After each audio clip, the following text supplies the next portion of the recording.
ಹೆಚ್ಚಿಗೆ ತ್ರಾಸಿಲ್ದೇನೆ ಕೈ ಕರ್ರಗೆ ಮಾಡ್ಕೊಳ್ಳಲ್ದೇನೆ ಸರಳಾಗಿ ಈ ಹಿತ್ತಾಳಿ ಮತ್ತು ತಾಮ್ರದ ಸಾಮಾನುಗಳಿಗೆ ಫಳ ಫಳ ಹೊಳೆಂಗ ಹೆಂಗೆ ಮಾಡ್ಬೇಕಂತ ಇವತ್ತಿನ ವಿಡಿಯೋದಾಗ ತೋರಿಸ್ತೀನಿ ಅಂತ ಬರ್ರಿ.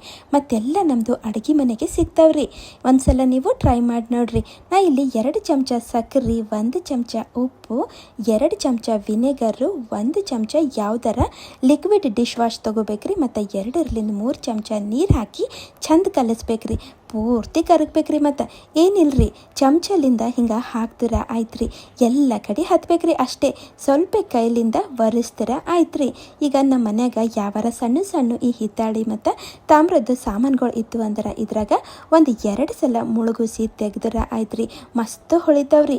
ಮಾರ್ಕೆಟ್ನಾಗಿಂದು ಅದು ಇದು ಪೌಡರು ಇಲ್ಲ ಲಿಕ್ವಿಡ್ ತರೋದ್ಕಿಂತ ಇಲ್ಲ ಮನೆಯಾಗೆ ಹುಣಸೆ ಹಣ್ಣು, ನಿಂಬೆ ಹಣ್ಣು, ಉಪ್ಪು ಇವೆಲ್ಲ ಹಚ್ಚಿ ನಮ್ಮ ಕೈ ಉರಿಸ್ಕೊಳ್ಳೋದ್ಕಿಂತ ಈ ಥರ ಬಂದು ಹ್ಯಾಕು ಟ್ರೈ ಮಾಡಿ ನೋಡ್ರಿ.